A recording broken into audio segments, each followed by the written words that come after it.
स्वरूप की निरंतर जागृति में मुख्यतः क्या क्या चीजें बाधक है और उनका क्या सॉल्यूशन है? हाँ, स्वरूप की जागृति में कौन सी चीज बाधक है और उनका क्या सॉल्यूशन है। मुख्य तीन चीज है। हमारा डिस्चार्ज कषाय, डिस्चार्ज मोह, चारित्र मोह, और हमारी फाइलें।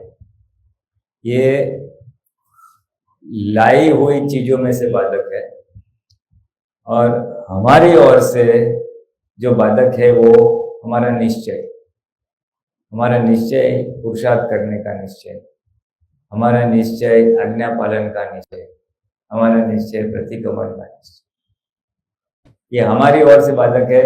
और जो भरा हुआ माल है वो उस तरफ से बाधक है। ये दो चीज।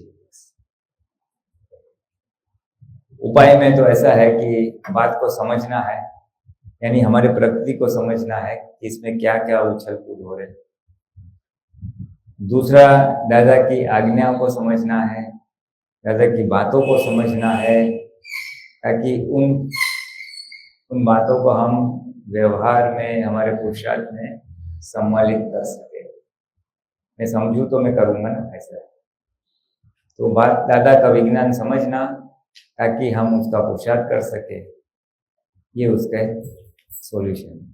और उसके लिए सत्संग में आना जरूरी, सत्संग नहीं है तो वांचन करना जरूरी, और चरण विधि वगैरह जरूरी। मुख्य होता क्या है, हमारा एक ध्येय होना चाहिए कि मुझे मंजिल हासिल करनी है।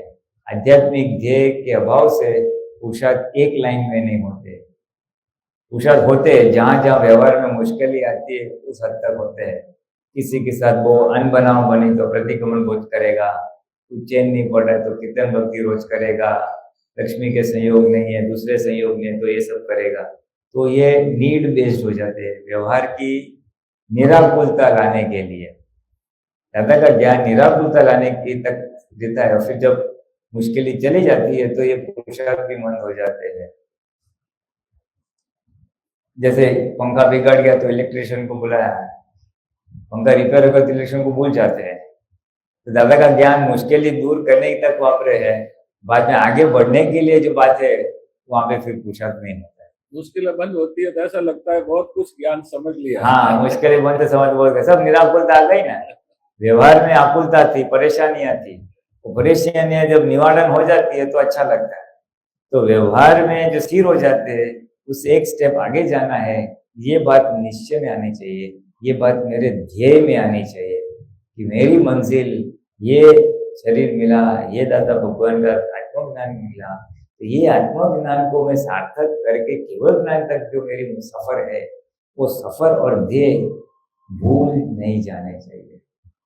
मुझे मोक्ष जाना है वो खाली बोलते हैं, लेकिन मोक्ष जाने के लिए संसार से छूटना पड़ेगा, फाइलों का निवारण करना पड़ेगा।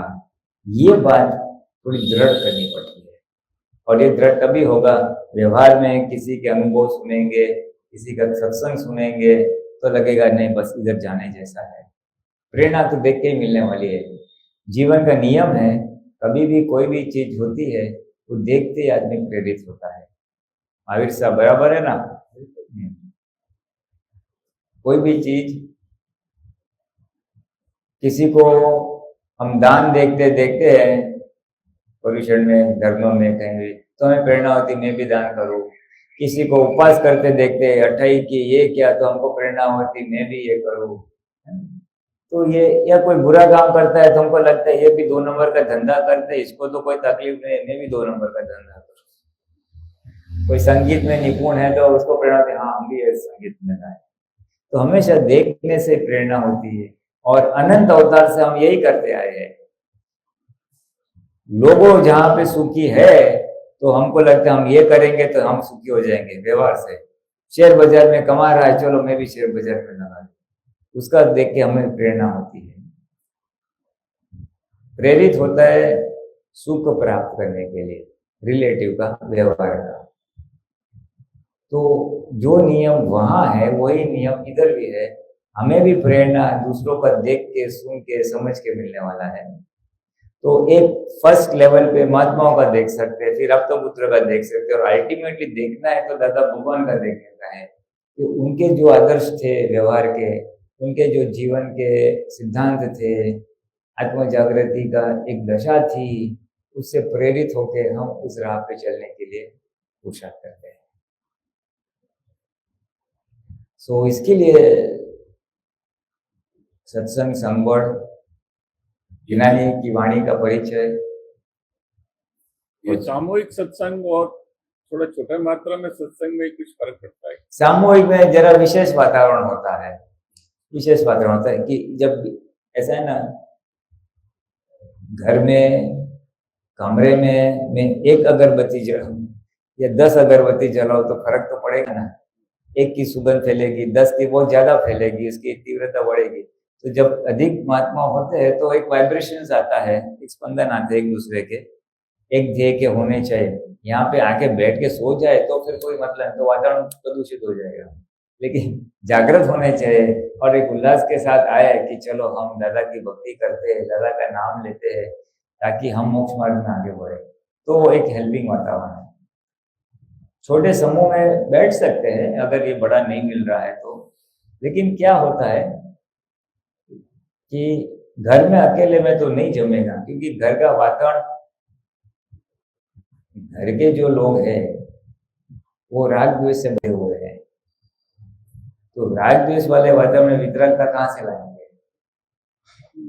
तो एक न्यूट्रल जगह हो तो बेटर है, तो फिर जो संजोग है उसमें से कुछ नहीं है तो फिर घर में बैठ के 2 जन ने किया तो भी कुछ हरकत नहीं है। और कुछ लोग करते भी, ऐसा नहीं है, कुछ फैमिलीज ऐसे होते हैं कि उनका नियमित है शाम को सबने मिलके आरती करनी या सुबह सबने मिलने विधियां साथ में करी। तो ये सब चीज बराबर है, ये सब चीज सही है कि घर में ऐसी विधियां आरती वगैरह तो छोटे परिवार के साथ करे तो कोई हरकत नहीं। उल्टा अच्छा है, एक जन को आलस से आती है तो दूसरे जन उठ के बोलते चलो चलो, तो उसको धक्का लग जाता है। सुबह उठ के विधि करने की आलस आती है तो दूसरे का धक्का लगता है तो हो जाता है। और ये धक्का बहुत जरूरी है, टेका बहुत जरूरी है। मैं सत्संग में जा रहा हूँ, दूसरा नहीं आ रहा है तो चलो चलो जाते तो सब लग जाता है। सो वैसा है, हाँ, एक तो प्रेरणा मिलती है। तो हमारा मन जरा हमको ना बोलता है तो बोलते चलो चलो आ जाए, मन बन जाता है।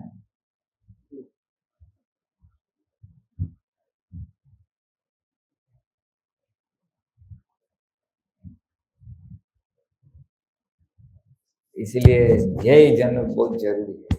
आध्यात्मिक ध्येय नहीं होगा ना तो पुरुषार्थ नहीं होगा। मुझे कश्मीर जाना है तो फिर मैं ढूंढूंगा कौन सी फ्लाइट से, कौन सी ट्रेन से, कहाँ पे होटल है। ध्येय नहीं है तो फिर किसी ने बोला तो सुन लिया, कोई जा रहा है तो मैं जाऊंगा।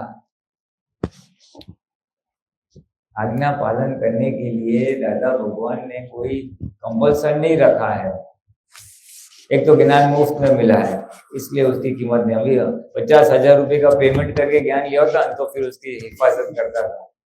बड़े डॉक्टर के पास फीस देके जाता है तो फिर उनको मानता है।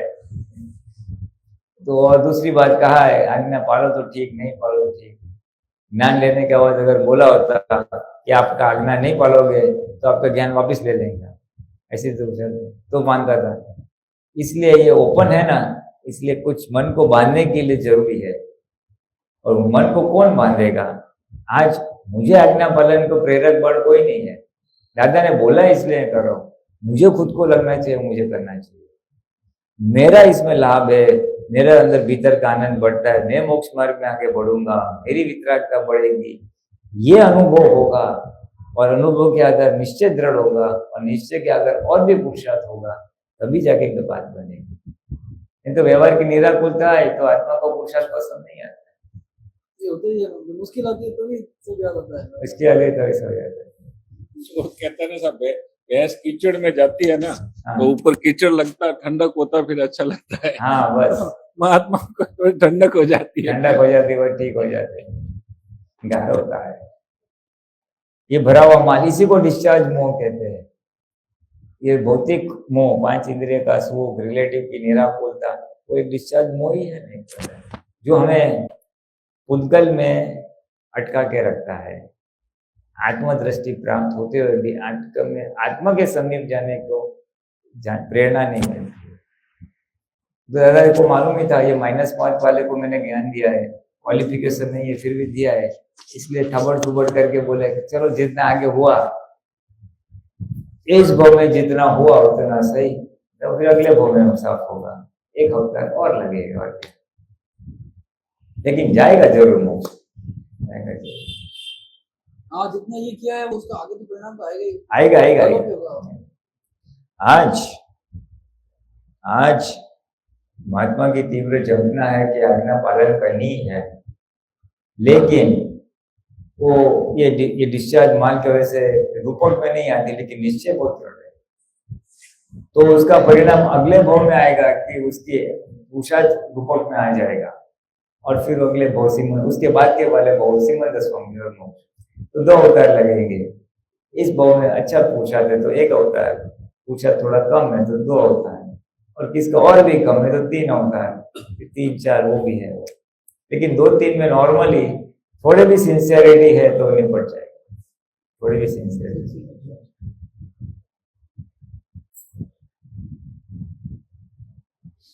आप में से किसी को बात करनी है तो करना, हाँ તમારે વાત કરવી તો બોલજો કઈ। हाँ, ये बड़े सिंसियर है, दोनों जन आ रहे हैं, सुबह शाम आने शुरू, इनको लगनी तो लग गई है। देखो व्यवहार की मुश्किल आती है तो भगवान बराबर याद आते हैं। नहीं, लेकिन हो जाएगा, आपका काम हो जाएगा, डेफिनेटली हो जाएगा।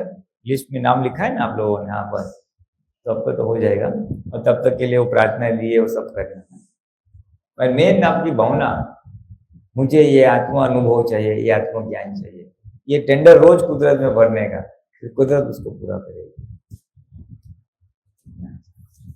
अपने जैसे ये जो जीवन है, ये भव है, इसमें पिछले कितने भव का डिस्चार्ज है, मतलब पूरा अभी कितने भव का? ऐसा कुछ माप नहीं होता है। नॉर्मली क्या होता है, इस जन्म में मैं आया तो मैं कुछ कर्म जन्म से मृत्यु का लेके आया हूँ, वो प्रारब्ध कर्म है, और ये प्रारब्ध कर्म भुगतते भुगतते नए कर्म चार्ज हो जाए, ज्ञान नहीं है तो, बराबर है, तो नए चार्ज होते हैं, तो नए चार्ज होते हैं, तो पिछले कोई तो नए चार्ज होते हैं, वो वापिस वो स्टॉक में चले जाते हैं, जिसको संचित कर्म कहते हैं। और फिर संचित कर्म में से समय संजोग के अनुसार वापिस कुछ एक सेट ऑफ कर्म निकलते हैं, जो अगले भाव में आपको भुगतान करना है। इस भाव का जो कर्म है वो भी उसमें काम करेगा। तो ये भाव पिछले सारे भाव का एक समरी होता है, क्रेडिट और डेबिट की। कुछ डेबिट कर्म भुगत गए, नए चार्ज के, तो फिर वो पूरा बैलेंस शीट नेक्स्ट भाव में जाएगा। मैं यही पूछ रहा हूँ, ये जो है वो खाली ओनली पिछले भाव का ही है? उसके ज्यादा भी हो सकते हैं, क्योंकि इस भाव में तो है ना, अभी कितने अवतारों से हमने जात जात के भाव किए हैं, तो सभी एक साथ एग्जीक्यूट नहीं होंगे, लेकिन कुछ कुछ समय संजोग रूपक में आ गए, फल देके चले जाएंगे, फिर आज डालते हैं तो वापिस स्टॉक में जाएंगे, फिर उसमें से कुछ सिलेक्ट होके बाहर निकलेंगे, कुछ सिलेक्ट होके बाहर निकलेंगे, ऐसा है। तो फिर पिछले 10, 20, 50 भाव का भी हो सकता है, अगले भाव का भी आया होगा। लेकिन अभी क्या है कि अभी जो ये आत्मदृष्टि मिली ना, तो पिछला सब हिसाब किताब वॉश आउट हो गया, और अभी ये एक भाव में जो लेके आए हैं, खाली इसका निबड़ा करने का है। इसका इस भाव में हुआ तो ठीक है, नहीं तो अगले भाव में हो जाएगा। इसलिए 1-2 अवतार विज्ञान कहते हैं। वो तो पूर्ण जागृति में रहे तब। हाँ, पूर्ण जागृत में रहे तो। ऐसा थोड़ी है कि भाई ज्ञान मिल गया लेकिन कुछ भी करते जा रहे हैं और नहीं, है जागृति वाला ही मामला। जागृति यानी एक ही चीज की जागृति रखनी है, तो फाइल नंबर 1 के साथ क्या हो रहा है उसको देखना है बस। मन में क्या विचार उठ रहे हैं, वाणी क्या बोल रही है, बुद्धि क्या कर रही है, काया वर्तन क्या हो रहा है, और वहां पे कुछ अतिक्रमण हुआ तो प्रतिक्रमण, अतिक्रमण नहीं हुआ तो बस उसको देख के रिलीज कर देना, यानी ज्ञाता दृष्टा रह के उसको छोड़ देना। तो जैसे मैंने ऐसा सुना कि 8 भव का, पिछले 8 भव का ही इस नाता, मतलब उसके पहले का हो गया सब। 8 भव वाला मैंने जो सुना है वो जानवर गति के या तिर्यंच गति के लिए है। सभी मैं शामिल कह रहा हूँ मैं, मतलब हो सकता है, हो सकता है। मैं तो बताते हैं कि हर 8 भाव में मनुष्य बनता है। हाँ वो तो है, वो तिरंज गति के लिए है। सारी गतियां होकर के फिर वापस नहीं नहीं, ऐसा है, मनुष्य गति में अगर भारे पाप कर्म हुए हो जिसका भुगतान जानवर गति से होगा, तो यहाँ से जानवर में जाएगा, लेकिन एग्जॉस्ट नहीं हुआ तो दूसरी जानवर तिरंज गति होगी, फिर तीसरी होगी, तो मैक्सिमम 8 कंटिन्यूस कॉन्जिक्यूटिव तिरंज गति होगी कंटिन्यूस, फिर तो मनुष्य में आ ही जाएगा, उससे ज्यादा नहीं होगा। फिर मनुष्य में आके फिर जो भी चार्ज वार्ज होगा फिर वापस 4 गति में जहां भी हिसाब होगा। तिरंज गति का कंटिन्यूस 8 है सर। देवीनाथ जी भगवान का राजू का बता 7 होगा, वो तो राग थे, उनके साथ बहुत से राग चल रहा था एक दूसरे के प्रति। वो तो आगे से आगे चलता आगे से आगे राग चलते। वो राग का सतयुग में राग से सब जुड़े हुए थे, बंधे हुए थे। कलयुग में द्वेष से सब बंधे हुए हैं। तो घर में वो लोग ही आएंगे जिसके साथ मैक्सिमम द्वेष है और फिर हिसाब पूरा करने का है, उनसे नया देश अभी और बांध रहे हैं। और नया दोष बांध रहे हैं। इसलिए दादा ने बोला अभी ऐसे प्रकार के कर्म लोग बांध रहे हैं कि अगला अवतार मनुष्य का आएगा, उसकी कुछ गारंटी नहीं है। बड़ी संख्या में लोग तिरंज गति में जाने वाले हैं, अधोगति में जाने वाले। ठीक, आजकल हर काम में रिश्वत का बोलबाला बहुत है। रिश्वत का हाँ, बोलबाला बहुत और है। उसमें हमको भी इन्वॉल्व होना पड़ता है। हाँ। तो इसका कुछ सॉल्यूशन बताओ। नहीं, इसका तो दादा भगवान ने बहुत स्पष्ट किया है कि मुझे रिश्वत में शामिल नहीं होना है, न देने में या लेने में, लेकिन मुझे जबरदस्ती रिश्वत देनी पड़ती है काम करवाने के लिए, तो मैं गुनहगार नहीं हूँ। क्योंकि ये इस माहौल ऐसा हो गया है कि उसके बगैर काम होता नहीं है। और जो जानबूझ के लेता है उसको कुदरत दंड देगी, उसको कुदरत दंड देगी। तो हमको रिश्वत देना पड़ रहा है काम करवाने के लिए, तो बात हमें भावना रखनी चाहिए कि ऐसे संजोग ना हो और छोड़ देना। पर सब तो उसको इलाज नहीं है। कभी कभी संजोग ऐसे आते हैं कि अपन गलत होते हैं। हाँ रिश्वत वाले की इच्छा नहीं होती रिश्वत लेने की, हाँ तो अपने को मालूम है अपन गलत है, हाँ उसका इफेक्ट बहुत लॉन्ग टर्म आएगा, हाँ तो अपन चला के जबरदस्ती रिश्वत देते हैं। हाँ। तो उसमें अपना फिर वो है तो सही, सही तो नहीं है, सही तो नहीं है, बट अभी कौन सा संजोग है, क्या है, तो थोड़ा बैलेंसिंग वाली बात है। इन प्रिंसिपल सही नहीं है, लेकिन बिल्कुल सही नहीं। उनसे संजोग है, फिर वो भी थोड़ा व्यवहार विवेक को बैलेंस करके। अपने मालूम है कि लॉन्ग टर्म इफेक्ट इसका खराब आएगा, टैक्सेशन होता है, कुछ होता है, हमने मालूम अपन ने गलत किया है, जीएसटी हो, इनकम टैक्स कुछ भी हो, तो अपन बार बार बार बार पीछे करते हैं, करो करो करो, फिर अपन ज्यादा भी देते हैं कभी, फिर उसको लॉन्ग टर्म दूसरे बेनिफिट्स भी देते हैं। तो हाँ अभी ठीक है, ऐसे में मे बी कि गलतियां हैं तो उसके में से निकलने के लिए कर रहे टेम्पोररी, बट लॉन्ग टर्म में यही हमारी भावना रहे कि ऐसा भी करने के संयोग ना हो। संयोग ये गलत रिश्वत दे के काम करवाने के संयोग ना हो, जी। ऐसी हमें तीव्र भावना करनी चाहिए, बिल्कुल तीव्र भावना। तो ऐसे संयोग बनेंगे। पिछली गलतियां का चलो अभी हिसाब निकालने का है तो वो निकाल दिया, बस। बट आगे हमारा प्लानिंग ऐसा होना चाहिए कि ये करना ही ना पड़े, वापस गलतियां गलती ना हो, बिल्कुल। तो फिर चल जाएगा। कीमत क्या है, मैं इसके पक्ष में हूँ या इसके विरुद्ध में हूँ, रिश्वत के पक्ष में हूँ या रिश्वत के विरुद्ध में, वो महत्व रखता है।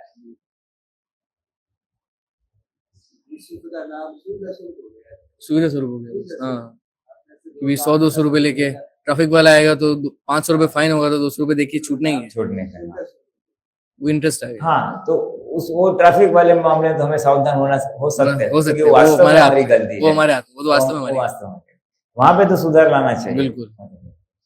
ये पिछली जो गलती है, जैसे वो जीएसटी वगैरह सब बताया, तो वहां पे तो चलो हो गया सो हो गया, अभी नए से अभी में से नहीं करनी है, ये भावना रहनी चाहिए। बिल्कुल तो कुदरत भी हमको छोड़ देगी, बिल्कुल, फिर कुदरत छोड़ देगी।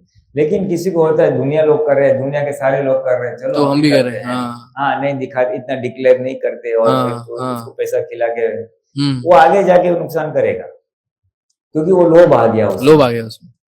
कि मुझे लक्ष्मी इकट्ठा करनी है, बिल्कुल सही तरीके से या गलत तरीके से। बिल्कुल। तो गलत तरह से कभी जो बात वृत्ति आ गई ना, वो नुकसान है। हक की लक्ष्मी में कोई वांधा नहीं है, अनहक की लक्ष्मी में तकलीफ है। नियम इतना है, अनहक की लक्ष्मी ना हो और हमारी अंदर की ख्वाहिश ना हो। ये तो ये है। अभी कुछ लोग है ना गवर्नमेंट ऑफिस में जॉब करते हैं और वो कुछ ऐसे उसमें होते हैं, या तो फिर वो मामलतदार होते हैं, कलेक्टर होते हैं, या सिविल में भी होते हैं ना, तो उनको है ना वो प्रणाली बन गई है कि कोई भी काम करवाने के लिए सबका पैकेट किया, सब डेस्क का पैकेट तैयारी है, पूरा चेन है, सेट है। तेरे को इतना मिलेगा, उसके नीचे वाले को, इसको नीचे वाले को, तो उसको नहीं लेना तो भी लेना हाँ, उसको नहीं लेना तो भी लेना पड़ता है। वो बेचारा चक्र में फंस गया है। तो वहां पे तो वो हम जैसे अगर महात्मा है तो भावना कर सकता है कि ऐसे मैं ले तो रहा हूं, उसके लिए मैं क्षमा याचना हूं, क्षमा, और दोबारा ऐसे संजोग ना हो ऐसी मेरी भावना है। अंदर से तीव्र पछतावा और दोबारा संजोग न आए ऐसी भावना। क्योंकि ऐसा आया क्यों, ये संजोग आया क्यों? तो शायद पिछले अवतार में ऐसे बीज डाल दिए, ऐसे आए तो अच्छा है, पर जैसे सीधे आड़े तरह से तो सूक्ष्म ऐसे बीज पड़ जाते तो ऐसे संजोग आते हैं। और आज ज्ञान मिला है दादा का, तो पता चला ये हितकारी है, नुकसान वाला है, इसलिए वो तीव्र पछतावा कर सकता है। नंबर 1। नंबर 2, ये लक्ष्मी को घर में ना घुसने दे, उसका बारोबार निकाल कर दे, उसका सदुपयोग कर दे, कहीं दान कर दे, तो उसका जो छींटे नहीं उड़ेंगे। अनहक की आई तो है, आपने भुगता तो लोन का रिपेमेंट आएगा। अनहक की लक्ष्मी कभी टिकने वाली नहीं है, कभी टिकने वाली नहीं है। वो एन के एन प्रकार से चली जाएगी। या तो कोई धोखा देगा अपने को, या तो नुकसान होगा धंधे में, या कोई बड़ी बीमारी आएगी तो उसमें, घर में कोई चोरी होगी, वो होगा तो उसमें कहीं ना कहीं से वो लक्ष्मी निकल जाएगी, कहीं से निकल जाएगी। हकती रहेगी। तो ज्यादा बोले तू आज ले तो रहा है, मजे ले रहा है, लेकिन जब जाएगी ना तो कुरेदते तकलीफ देते देते देते जाएगी। बाढ़ में पानी आ जाता है ना घर में, तो हाँ बहुत पानी आया, लेकिन जब जाएगा तो मिट्टी कादो सब कीचड़ छोड़ के जाएगी। तो जब जाएगी तो सब दुख देके जाएगी। और मैंने एक इनकम टैक्स ऑफिसर का खुद का अनुभव सुना था। बहुत साल पहले ट्रेन में सफर कर रहा था, तो बाई चांस कोई वो था, इनकम टैक्स ऑफिसर ही था। तो बाद में से कुछ बात निकली, तो बोल रहा है मेरे घर में बहुत परेशानियां हैं, पिछले महीने 3 लाख रुपए रखे थे कबाट में, वो काम वाली बाई ने चोरी कर दिया, वाइफ का हेल्थ प्रॉब्लम्स है, हॉस्पिटल में हमारे इतने लाख का खर्चा हो गया, और अपनी व्यथा बता रहा था सर। तो मैंने सुना, समझ गई बातें आई कहाँ से। अभी उसका वांक नहीं है, उसका दोष नहीं है, उसको मालूम नहीं गलत है, वो तो बेचारा जो दुनिया के सारे लोग करते हैं। और आमतौर पे ऐसा हमें देखने मिलता है कि इस कलेक्टर ने या कमिश्नर ने इतना उसके कार्य क्षेत्र के समय इतने पैसे खाए कि बंगले बने थे, गाड़ी कर दी, शादी की बच्चों की धूमधाम से, लेकिन वास्तव में ये बाहर से खाली दिखता है, अंदर से उसकी व्याख्या हम देखने गई नहीं है। हम तो बाहर की खाली बाहर का मोभा या वो आलिशान वो सब देखा है, अंदर तो है ना वो तो बीमारी होगा, डायबिटीज, बीपी, चिंता, टेंशन होगा, अंदर तो पीड़ा देंगे ही। और रिसेंटली 1 महीने या 2 महीने पहले अपने एक महात्मा है, ही वॉज असिस्टेंट कलेक्टर थे, वो डेप्यूटी कलेक्टर रिटायर होने, तब बाद में रिटायर हो गए। ये तो 5-7 साल पहले रिटायर हो गए थे। बट ऐसे बात निकली तो कह रहे थे कि वो बोल रहे थे कि मेरा एक कलीग था, उन्होंने ज्यादा नहीं लिया कभी, बोले ट्रांसफर हो जाए तो हो जाए। तो आज मैं इतने सेहत अच्छा हूँ, 65-70 एंड मन शांति से सो रहा हूँ, अच्छा कर रहा हूँ। और मेरा एक कलीग है, मेरे से छोटा भी है, उसने पैसे खाए, कहीं भी जमीन की मंजूरी आती है ना भाई, ये प्लॉट के बिल्डर आते तो बोलते हाँ ठीक है, ये स्कीम में मेरा एक मकान रख लेना, डायरेक्टली नहीं लेते, इनडायरेक्टली लेते हैं। तो बोले उसने ऐसे 7-8 मकान रखा है, सब किया, लेकिन आज उसकी हालत ऐसी है कि जितना कैश लिया ना, वो सारे लोग जिसको रखने को दिया था वो चाव कर दिए, उसके साथ बात नहीं करते हैं। मकान दिया था, वो भाड़े रखा है, तो भाड़वत मकान खाली ही नहीं कर रहा है और मैं उसको कुछ बोल नहीं रहा हूँ, और खुद खुद खुद को पैरालिसिस इतना हो गया है कि वो व्हीलचेयर से बाहर हट नहीं सकता है, उसको उठा के रखना पड़ता है, बिठाना पड़ता है। तो पैसे होते हुए भी सुख नहीं है, और वो तो भुगत ही नहीं रहा है। उसने जो अनक की लक्ष्मी ली वो तो भुगत ही नहीं रहा है, उल्टा वो दुख की वेदना में। ये लाइव एग्जांपल मुझे अभी पता है, प्रैक्टिकल।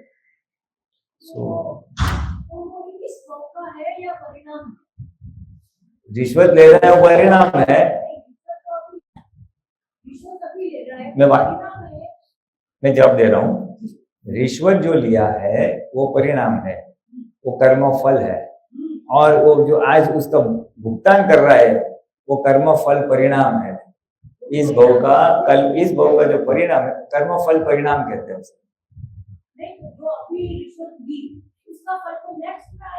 नहीं, ये बोल रहा हूँ ना, कर्म फल परिणाम, ये तो मैं कह रहा हूँ, ये कर्म फल है, उसका भी परिणाम आता है, तब जाके एग्जॉस्ट होगा वो कर्म। हाँ, इसी भाव में, ये इसी भाव में, हाँ। वाणी व कर्म के अधिकतर परिणाम इस भाव में आते हैं। वाणी और वर्तन के, मन में जो भाव है उसका एग्जीक्यूशन तो नेक्स्ट भाव में होगा। वाणी वर्तन का इसमें आ जाते हैं, लेकिन अगर इंटेंसिटी बहुत ज्यादा है तो वो थोड़ा बहुत इस भाव में आएगा, और मैक्सिमम फिर नेक्स्ट भाव फिर तिर्यंच गति का हो सकता है, जहाँ पे विशेष पीड़ा भुगत के या नर्क गति का हो सकता है, एग्जॉस्ट करना पड़ेगा।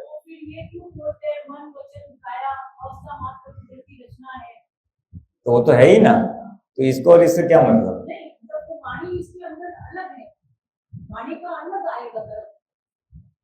अलग आएगा या नहीं? आपने अभी बताया ना कि पानी का जो इस फॉर्म में कर्म बांधा है, हाँ रिश्वत अभी ली है, हाँ और अभी ही मेरे को भुगतान आ जाएगा। हाँ, करेक्ट करेक्ट, बराबर। ये पूछना चाहते हैं कि रिजल्ट का रिजल्ट निश्चित है कि नहीं? नहीं, निश्चित है, रिजल्ट निश्चित है। हाँ हाँ हाँ, देखो रिजल्ट का रिजल्ट निश्चित मैं, समझ आ जाती है। हाँ हाँ, मैं होटल में खाने जाता हूँ, यार दोस्तों ने बोला मजा आता है, खाते मजा करते हैं, तो बहुत होटल का खा पी क्या कुछ सालों का, तो क्या परिणाम आएगा? फिर मुझे बीमारी होगी, डिसेंट्री हो, डायरिया, जो भी है, क्रॉनिक डिसीज है, तो वो बाहर जो खाया उसका ये फल आया, यानी कर्म फल था, बाहर खाना वो भी कर्म का फल था, और वो फल का भी परिणाम आते फिर वो कर्म एग्जॉस्ट हो जाता है। कौन सा कर्म? बाहर खाने पीने में मजे है, ऐसे भाव जो पिछले अवतार में मैंने किए थे, तो पिछले अवतार के भाव फिर एग्जीक्यूट रूपक में बाहर खाने का आता है, और उसका परिणाम फिर इस भाव में आ गया, तब जाके ये पूरा एक वो कर्म एग्जॉस्ट होता है। और जिसके पास ज्ञान नहीं है तो क्या होता है, ये फल भोगते वक्त नए बीज डालते हैं, हाँ खाने जैसा है, या फिर जब फल का परिणाम आता है तब बीज डालता है, अरे कुछ गलत हो गया, अरे दोबारा अभी नहीं खाना चाहिए। तो दोनों टाइम कॉजेस डालते हैं वो, और हमारे को तो ये कर्म फल परिणाम है। परिणाम के समय प्रतिक्रमण हो तो परिणाम का परिणाम टल सकता है कि नहीं टल सकता? कुछ हद तक कर सकते हैं, कुछ हद तक कर सकते हैं। अभी देखो मेरी वाणी बहुत खराब है, और लेकिन वो डिस्चार्ज है, लेकिन अगर मैं प्रतिक्रमण कर देता हूँ, जिस मेरी वाणी से जिसे दुख हुआ है उसका मैं अगर प्रतिक्रमण कर लेता हूँ तो फिर उसका फल नहीं होगा। तो कुछ हद तक पॉसिबल है, सम केसेस है। दिल दुखा के लेते हैं, किसी से वो जबरदस्ती फंस जाता है। दिल दुखा के लेता है, क्या लेता है? पैसे। चालान कर दिया पुलिस वालों ने, आपके यहाँ 2000 लगेंगे, हाँ 1000 रुपये में 1000 रुपये ले लो, तो हाँ ये वो उसको देंगे। दिल दुखा के लिए बड़ा मुझे पड़ेगा, इनके बच्चे सक्सेस ही नहीं होते ज्यादातर, देखा है। हाँ, वो तो है ना, दिल दुखा क्या, ये तो रिश्वत ही हो गई ना। दिल नहीं भी दुखा है तो भी रिश्वत है। लेना आपको तो छोड़ देना चालान, वो सूद उल्टा समझो तो इस दिल दुखाया है या दिल नहीं भी दुखाया है, मानो आप राजी खुशी भी दे दे, चलो छुटकारा हो गया, उसको तो दंड लगेगा ही, क्योंकि उसने कुदरत का कायदा भंग किया है। उसमें इसी तरह का एक भी और भी तो दोष हो सकता है कि भाई 2000 रुपए की जगह 1000 रुपए है तो 1000 रुपए बच गया है, वो तो एक सोच के रहता है, वो भी दोषी है, दोषी है नहीं। आप तो विपरीत भी तो देखो, पर वो लगा तो 1000 तो लगे बचा के अपने 1000 रुपए बचा लेते हैं, ये चालाकी करती है। अपन 1000 रुपए में झूठ तो गए और आप मन के अंदर खुशी है 1000 रुपए बचाया, 1000 रुपए बचा। एक कायदा तो भंग किया ना आपने, तो वो पेंडिंग रहने वाला ही है, वो भुगतान पेंडिंग रहने वाला ही है, वो आएगा इनके इन प्रकार से। इसमें सर दोनों दोषी हो गया कि एक आदमी लाख में चोरी करता है 5000 रुपए की छूट जाता है, हाँ, चोरी करने वाला और जो छूटा छोड़ रहा है वो भी दोनों दोषी हुए। दोनों दोषी हुए, दोनों दोषी, दोनों दोषी। 1 लाख, गवर्नमेंट सीनियर सिटीजन को पेंशन देगी। हाँ बोलिए, जरा माइक थोड़ा पीछे।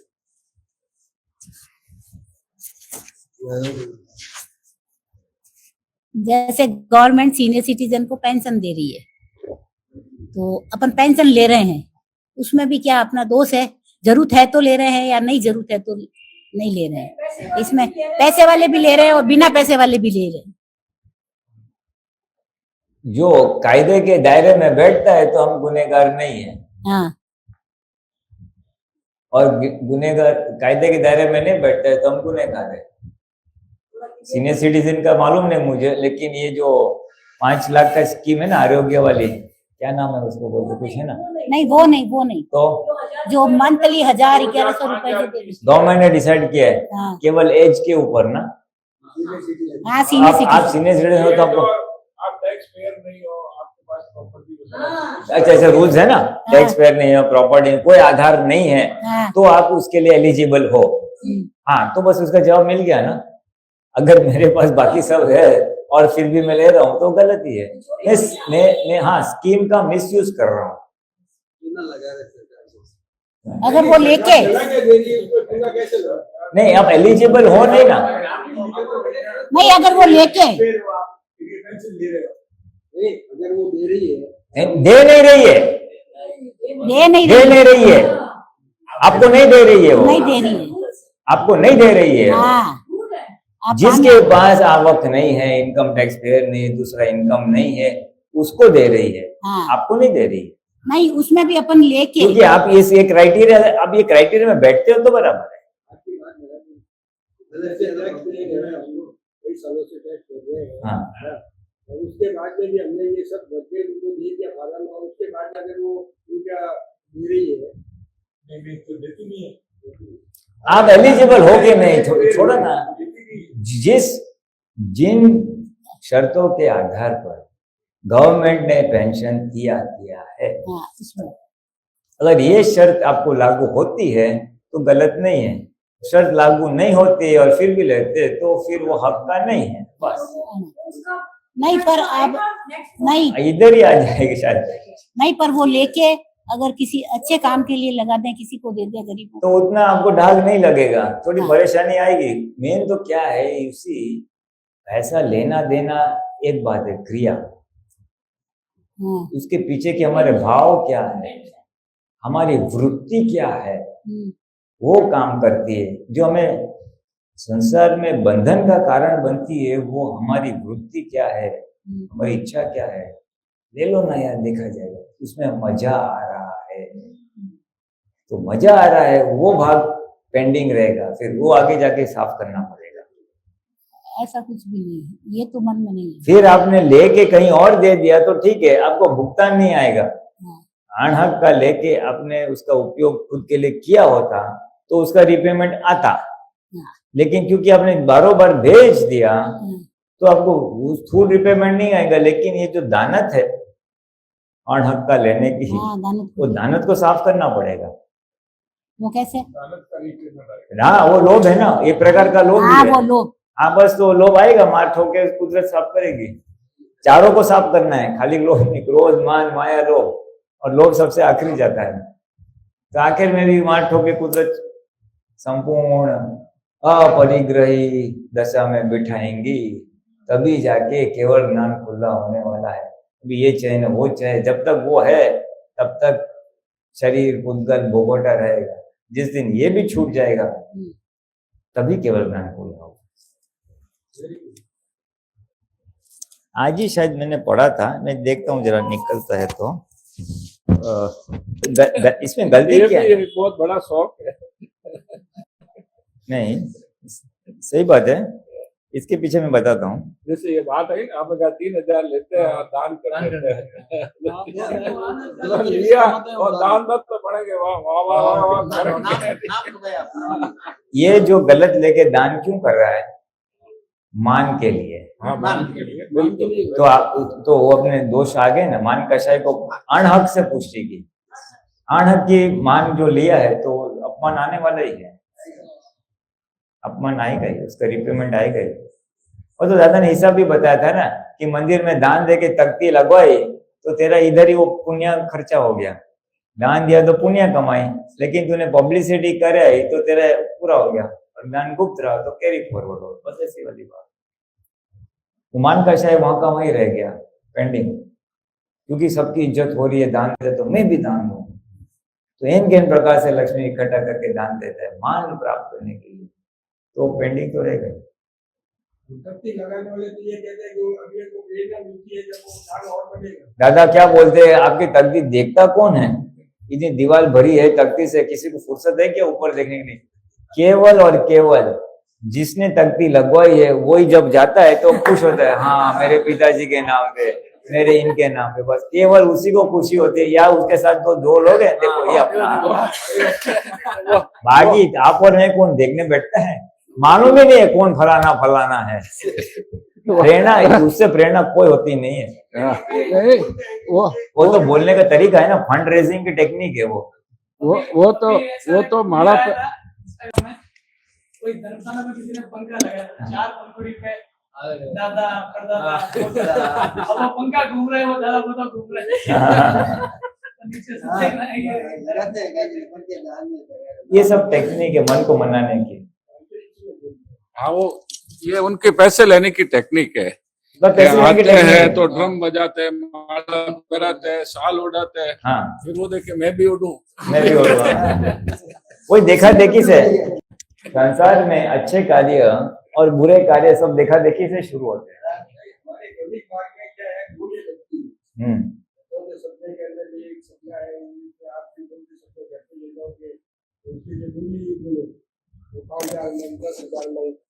जैसे जैसे आगे बढ़ेगा हाँ वो तो मालूम है मुझे। तो बोली है तो वो ठीक है, अभी वो एक रीति रिवाज है, और तो क्या बोलेंगे। नहीं तो उसमें अपने मेरे कहने का इतना ही है कि उसमें जो बोली लगाते हैं उनको क्या पुण्य की प्राप्ति है या खाली? अब वो उसके अंदर भीतर की वृत्ति पर है। मैं बोली क्यों लगाता हूँ, मान के लिए लगाता हूँ तो उतना थोड़ा उसको आएगा, लेकिन लगा के अच्छे काम में डाला है तो वो लाभ भी मिलेगा, दोनों होगा बहुत।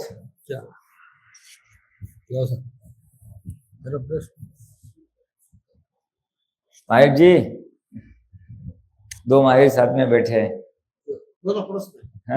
मेरे सीनियर है, ये मेरे से बहुत आगे है और इन्होंने हमें अक्सर आज आए, बहुत पधारे, अच्छा लगा।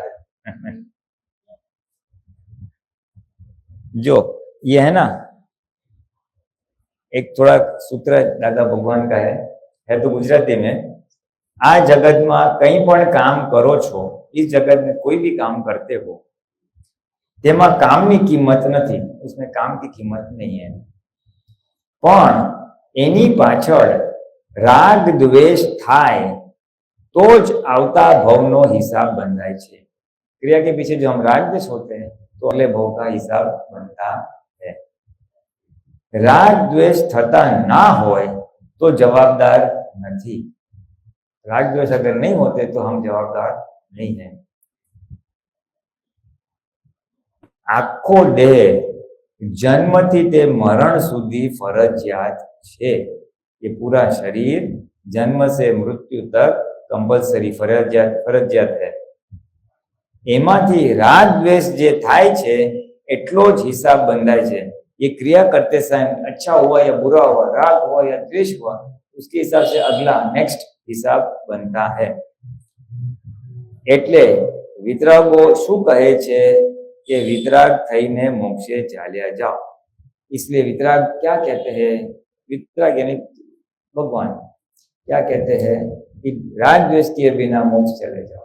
आज डिस्चार्ज जो भी आ रहा है उसमें राग द्वेष मत करो. वो आने को परिणाम आ रहा है, कर्म फल आ रहा है, उसको वितराग का भाव से शुद्ध निर्जरा कर दो. बस इतना ही. तो ये वाली बात हो गई ना कि हमें हमारे आज उसके इंटेंशन क्या है, उसका हेतु क्या है, उसके पर दान क्यों कर रहा हूँ. ये जो अभी आपने बताया राग और द्वेष का, ये डिस्चार्ज रूप में भी आ रहा है और जागृति में भी हम रह रहे हैं. और उसके बाद में अगर हम जन्म से लेके आज तक का हिसाब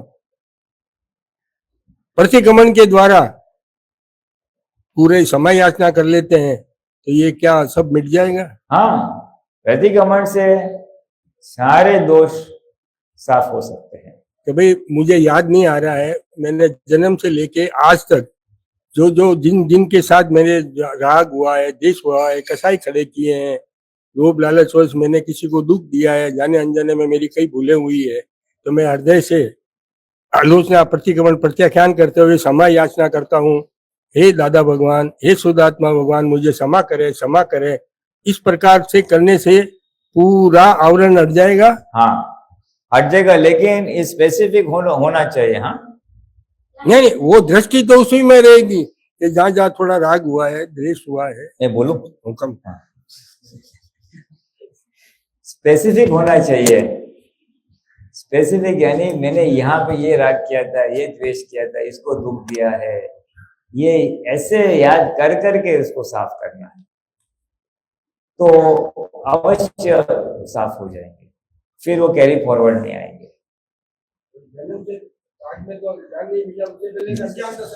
जितना याद आता है उतना साफ करेंगे, तो जो याद नहीं आता है वो भी याद आएगा. बहुत बढ़िया. वो पानी में ऊपर से लील निकाल देते हैं ना, तो फिर नीचे का आएगा, ऊपर का कचरा निकलेगा. तो हमारे अंदर पहले स्थूल दोष दिखाई देंगे. इसको मैंने उस दिन बोला था, इसके साथ ऐसे व्यवहार किया था, एक चाटा लगाया था. वो स्थूल दिखते दिखते साफ हो जाएगा. फिर सूक्ष्म दोष अपने आप नजर आएंगे भीतर के, कि मन में मैंने उसके लिए अभाव किया था, तो सूक्ष्म अपने आप दिखाई देगा. फिर वो सारे के सारे जैसे जैसे दिखते जाएंगे वैसे वैसे साफ होते जाएंगे. प्रतिक्रमण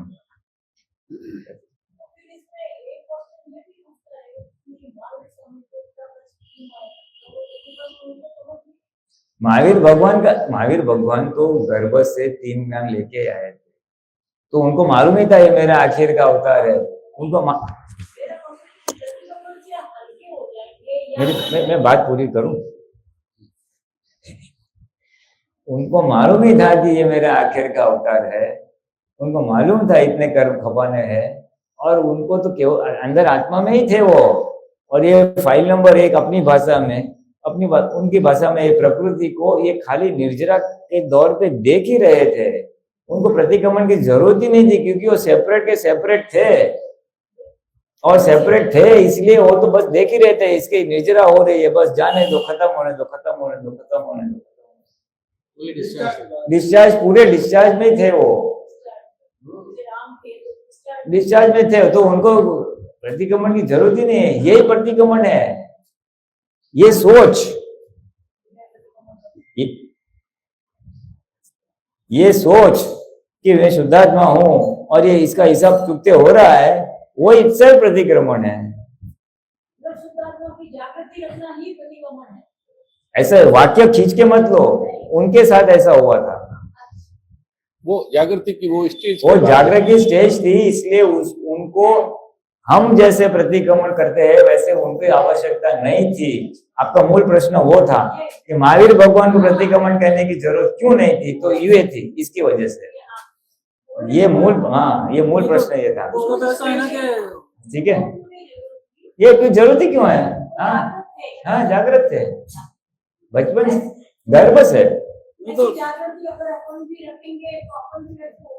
हाँ हो सकता है ना, हमारे पास अगर जागृत रही कि जो हो रहा है वो फाइल नंबर 1 को हो रहा है और मैं शुद्धात्मा हूं तो प्रॉब्लम ही नहीं है। प्रॉब्लम तो तभी आता है कि मेरे साथ ये ऐसा कर रहा है। जब असर आती है, अहंकार को भुगतान आता है, तभी तो हम उपाय खोजते हैं। उपाय खोजने की आवश्यकता ही नहीं है फिर। नहीं तो मैंने तो ऐसा, जैसे हमारे पड़ोसी भगवान का दांत दुखता है तो हम डॉक्टर के पास नहीं जाते। तो अगर ये पड़ोसी हो गया तो फिर उपाय की जरूरत ही नहीं है। महावीर भगवान का जो लास्ट बर्थ था ना, उसमें प्रतिष्ठित आत्मा थी ही नहीं उनकी, तो प्रतिक्रमण कौन करेगा और जरूरत कहाँ है? आप प्रतिष्ठित आत्मा ही प्रतिक्रमण करेगी, अतिक्रमण तो जो होता है उससे प्रतिष्ठित आत्मा ही करेगी। वो तो हाँ। आत्मा में ही थे, तो फिर प्रतिक्रमण की जरूरत उनको है ही नहीं। अगर प्रतिष्ठित आत्मा होती तो फिर नए कर्म चार्ज होते। किसे प्रतिष्ठित आत्मा कहते हैं आप? जो अहंकार जो अपन लेके आते भाई मैं हूँ। हाँ, कुछ डिस्चार्ज प्रतिष्ठित आत्मा तो था, लेकिन वो हाँ था, लेकिन वो तो पूर्ण आत्मा में थे ना, जागृत है कि भाई हाँ। ये डिस्चार्ज हो रहा है, इसलिए उनको प्रतिक्रमण की जरूरत नहीं थी। मैं ये कह रहा हूं। हाँ वो जागृत थे। वो खुद जो आज हम अंतरात्मा दशा बोलते हैं ना, उसमें 100% थे। हाँ। वो निरंतर आत्मा में रहते थे, अगर इसलिए उनको जरूरत नहीं पड़ी। दूसरा ये भी कह सकते हैं कि जिस समय कर्म बंधा उस समय का प्रतिक्रमण इस स्टेज पे नहीं हो सकता था, यूं भी मान सकते हैं, क्योंकि कर्म बंधा उस समय का हाँ। प्रतिक्रमण नहीं था। नहीं प्रतिक्रमण तो हमेशा से है, लेकिन कर्म प्रतिक्रमण तो था, उन्होंने नहीं किया। हाँ उन्होंने नहीं किया था, उस स्टेज पे पेंडिंग जब था। कर्म बंधा हाँ, हुआ। वो स्टेज पे नहीं किए थे तो भुगतान आया, कर्म फल आया, और वो मालूम था अभी इतना हिसाब किताब पूरा करने का। तो इस हिसाब से तो फिर हमें तो इसी भव में अगर इतना ज्ञान हो गया कि भाई 1% इसका भुगतान नहीं होना है, और तुम करते हो तो फिर तो आगे मनुष्य भव में अगर हमको ऐसे ज्ञान मिल गया तो हमने अतिक्रमण किया, उसका 100% भुगतान आना ही है। तभी से अगर हम वहां पर अतिक्रमण करना है तो वैसी स्थिति आएगी नहीं ऐसा करना। अतिक्रमण हमने जितने किए हैं, हमें इस भव में नजर आते हैं कि हमने ऐसे ऐसे अतिक्रमण हो रहे हैं फाइल नंबर 1 से, उसका साफ करवा दो, उसी के बाद साफ करवाने। फाइल नंबर 1 ने अतिक्रमण किया, वही साफ करेगी बस। और जितना शुद्ध हो जाएगा तो इस भव में निराकुलता आएगी, इस भव में भुगतान नहीं आएगा। कर्म फल परिणाम जो है ना, परिणाम नहीं आएगा।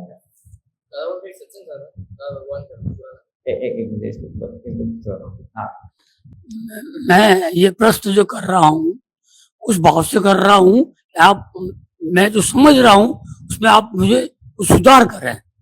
मैं जो पूरा समझा हूँ उसमें 3 शब्द ही हैं, चार्ज, डिस्चार्ज और भाव। जो पूर्व जन्म ने कर्म किए हैं, जैसे आपने 2 उदाहरण दिए, एक रिश्वत का, दूसरा भोजन का। पूर्व जन्म में भोजन के भाव किए होंगे, आपने होटल में भोजन किया तो बीमार हुए। दूसरा रिश्वत का, रिश्वत हर एक को मिलती भी नहीं है, जो जिस पोजीशन में होता है उसको मिलती है, हर एक को नहीं मिलती है उस वक्त। एक तो हुआ डिस्चार्ज, अग्नि ने भाव किया तो उसको रिश्वत मिली, देने वाले ने दिया उसका भी डिस्चार्ज था, लेने वाले ने लिया वो भी डिस्चार्ज था, एक बात। दूसरी बात, उस वक्त उसने जो भाव किए हैं तो मुझे रिश्वत मिली है और उसमें मुझे आनंद आया, तो वो डिस्चार्ज नहीं हुआ, वो वापस कर्म रिचार्ज हो गया, है ना। तो अपने का जो ये भाव है उसमें अपने को कर्मों का डिस्चार्ज करना है और नया चार्ज नहीं करना है भाव से। तो अपन न्यूट्रल होंगे, जब न्यूट्रल होंगे तब मोक्ष मार्ग की तरफ आगे बढ़ेंगे। ये मेरी सोच थी, उसमें आप सुधार कर सकते हैं। इसमें है ना कि जब रिश्वत ले रहा है और तब अगर उसको लग रहा है कि अच्छा है तो नया चार्ज कर रहा है। हाँ, भाव को रिश्वत लेते समय अगर उसको लगा ये अच्छा है, करने जैसा है, तो नया चार्ज किया, तो आगे जाके और एक भुगतान आएगा, चार्ज कंटिन्यू रहा। चार्ज करने। यानी एक डिस्चार्ज तो हो गया, लेकिन हाँ। दूसरा उसने चार्ज किया। हाँ चार्ज हो गया। ज्ञान नहीं है उसके लिए। अगर ध्यान में रहें और डिस्चार्ज की तरफ ध्यान रहे, चार्ज नहीं करें।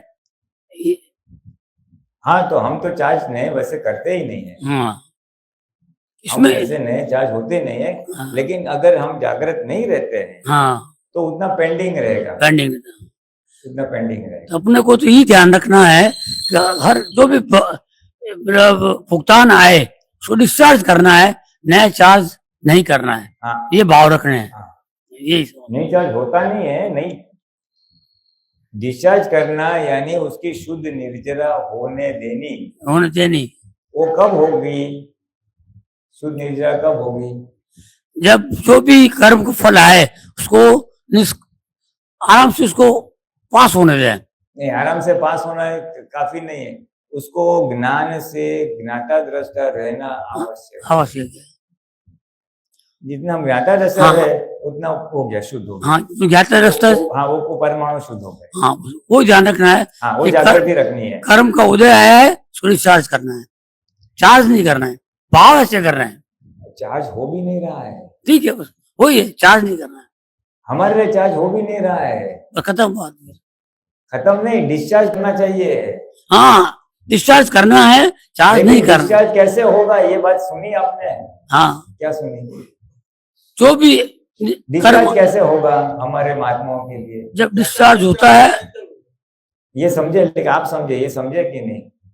जब भी कर्म का आप सभी लोग समझे, ये समझे नहीं है। कर्म का फल आ रहा है उस वक्त उसको जो जागृति रखें, डिस्चार्ज की जागृति रखें, बस, और कोई भाव नहीं करें। जागृति क्या रखेंगे? ये मेरे कर्म का फल आया है, उदय है और खत्म हो जाएगा। हाँ, ये जागृति उसके रखेंगे। अगेंस्ट में वापस भाव नहीं करें, क्यों आया, मैंने तो उसे किया ही नहीं, ऐसा कोई। रियली स्पीकिंग, ये फाइल नंबर 1 को ये विचार आए, ये वाणी आए, इसने व्यवहार किया, इस फाइल नंबर 1 से साथ हुआ। फाइल नंबर 1 से सेपरेट रह के उसके दाता दृष्टा रहना है। बिल्कुल बिल्कुल। एक ये जागृत वाली बात है। हाँ। और एक समझ वाली बात है कि ये मेरा हिसाब आया है, उसका निकाल करो। तो ये एक समझ के लेवल पे काम करेगा। हाँ। तो वो आपको वितरागता प्रदान करेगा, तो उतना आपको लाभ डेफिनेटली हाँ। मिलेगा। आपने अभी सूत्र पढ़ा ना, हाँ। उसमें इनका आंसर है। हाँ, नहीं, राग द्वेष ने वो तो बोल दिया, वो तो समझ रहे। वो बोले अगर मैं इसमें रहूं कि ये तो मेरा डिस्चार्ज है, जाने दो, तो राग द्वेष नहीं करते हैं, करते हैं तो ठीक है, और जागृति है। राग द्वेष होता है तो फिर उसका उपचार चाहिए। फिर उसका उपचार चाहिए, उसका उपचार चाहिए। और प्रतिक्रमण का मतलब यही है कि मैं इसके पक्ष में नहीं हूँ। प्रतिक्रमण हाँ। चोरी थोड़ी है। हाँ। मैं रिश्वत लेने के पक्ष में नहीं हूँ, ये प्रतिक्रमण हो गया। हाँ। सीधी सी बात है। इसके पक्ष में नहीं हूँ, और थोड़ा एक प्रत्याख्यान उसमें ऐड करना चाहिए कि और दोबारा ऐसा नहीं करूंगा, ऐसा निश्चय करता हूँ। तो प्रत्याख्यान जरूरी है, तो कंप्लीट प्रतिक्रमण होता है। तो प्रत्याख्यान नहीं होता है ना, तो दोबारा आते रहता है। और प्रत्याख्यान जितना तीव्र होगा तो दोबारा दोष का पुनरावृत्तन कम होते जाएगा, उसकी तीव्रता जल्दी समाप्त हो जाएगी। जैसे वो एक गेंद है, आपने ऊपर से डाला तो वो उछलेगा, फिर उछलेगा, ऐसे जाएगा। और अगर हम डालने के बाद थोड़ा ऐसा ऐसा कर दे तो जल्दी खत्म हो जाए।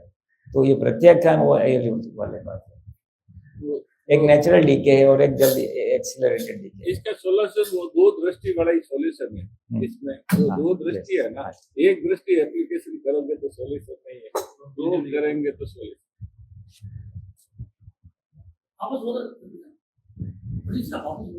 इसमें जो दो दृष्टि का एप्लीकेशन है ना, वही सॉल्यूशन है। एक दृष्टि का एप्लीकेशन सॉल्यूशन नहीं है। एक दृष्टि से करोगे तो ये क्यों करूं, ये करता हो तो ये क्यों करूं। इसलिए भगवान ने कहा कि ये वर्ल्ड पजल है, और इस पजल को दो दृष्टि से ही सॉल्व किया जा सकता है बस। नहीं तो इस पजल में ही उलझन है। बाकी तो आप बताएं, मैं तो मेरी सोच है। सही है।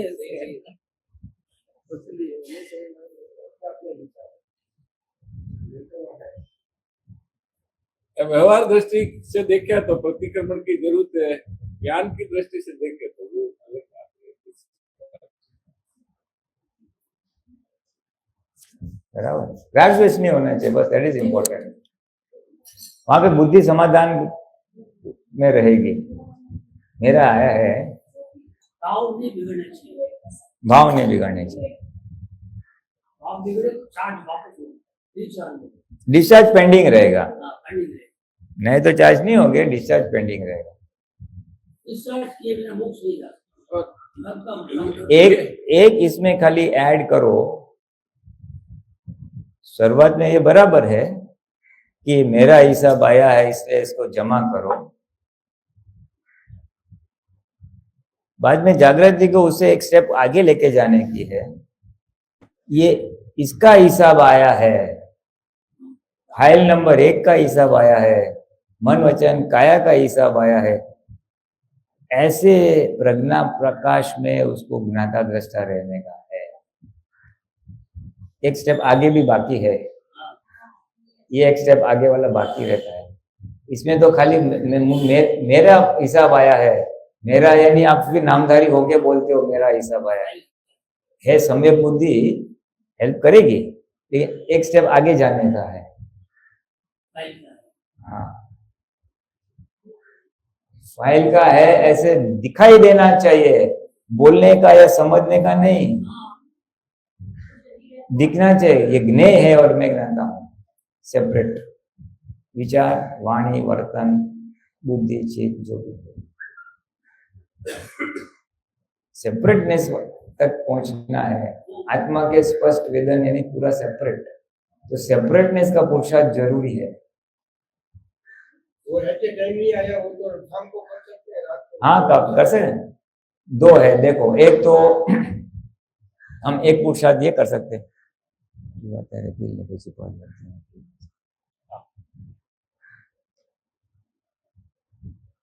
हमारे लिए ये एक महत्व पुरुषार्थ का एक भाग है कि हम दिनचर्या का निरीक्षण करें, हमारी दिनचर्या का निरीक्षण करें कि ये फाइल नंबर 1 सुबह उठी, ये क्या, वो क्या, ये क्या। मानो दोपहर को जब भी फ्री मिलते हैं तो सुबह से दोपहर तक 3-4 घंटे में क्या किया, कहाँ अतिक्रमण हुए, कहाँ प्रतिक्रमण हुए, कहाँ शुद्धात्मा देखने चूक गए, और वहां पे पता चला कि इतना चूक गए, या इसको फाइल नहीं समझा, इस पे क्रोध हो गया, जो भी है, तो वो देख के फिर करेक्टिव एक्शन वहां पे ले लेने का। किसी शुद्धात्मा में देखे तो वापिस देख लेने के, इसको साथ दुख दिया तो वापिस प्रतिक्रमण कर लेने का, ऐसे भाव बिगड़े थे तो शुद्ध कर लेने के। फिर शाम को हो सकते तो दोपहर वाला 2-3 घंटे का हिसाब किताब रिव्यू करने का, रिव्यू, और फिर रात को करने का। सो दिन में 2-3 बार हो तो छोटा छोटा ही रिव्यू आएगा, तो एक मिनट, एक आधे मिनट में भी खत्म हो जाएगा। 2 मिनट 5 मिनट लगेगा अगर अतिक्रमण ज्यादा हुआ तो ये प्रोसेस अच्छा है। और कुछ जमा नहीं, दिन भर बहुत व्यस्त रहे तो रात को सोने से पहले देख लो। तो दिन में एक बार रिव्यू करना ये पुरुषार्थ का बहुत बड़ा अहम बात है। तो रोज का रोज त्रुटियां, हमारी अजागृति की त्रुटियां हमें नजर में आएगी और उसके सामने पुरुषार्थ होगा, करेक्टिव एक्शन। और हर 2 घंटे के बाद देखे तो फटफट होते जाएगा, फिर 2 घंटे का 1 घंटा हो जाएगा, 1 घंटे में देख देंगे, तो ऐसे करते करते पूरा इंस्टेंट होते जाएगा। ये आपका हमारा मार्ग है, नंबर 1। दूसरा जो मैं इनको बोल रहा था कि हिसाब अपना नहीं इसका है, तो ये अलग रखने के लिए दूसरा पुरुषार्थ ये है, हम फाइल नंबर 1 के साथ बातचीत करें कि तू उठ भाई, तू ऐसा काम क्यों कर रहा है, तूने गलती क्यों किया, ऐसा नहीं करना चाहिए, अच्छा काम किया, तुमको शाबाशी भी देते हैं। टोकना या शाबाशी देना, दोनों व्हाटएवर है। तो ये करने से मैं अलग हूं, क्रिया जिसने की है वो अलग है, ये इसका एक जागृति बढ़ेगी। अभी तो एक बुद्धि के लेवल पे चल रहा है सम्यक बुद्धि, मेरा किया हुआ मेरे पास आया है, मेरा यानी कौन, ऑफिस में फाइल नंबर 1 ही हूँ, मैं हूँ तो शुद्धात्मा। तो शुद्धात्मा की सीट पे बैठ के फाइल नंबर 1 से बातचीत करनी है, तो सेपरेटनेस का पुरुषार्थ और अनुभव शुरू हो जाएगा। ये जरूरी है। ध्यान गया तब सेपरेट लगता था ये हो रहा है कर रहा है, फिर वो आवरण आ गए तो वापिस ये पूछा करके हम वापिस सेपरेट कर सकते हैं।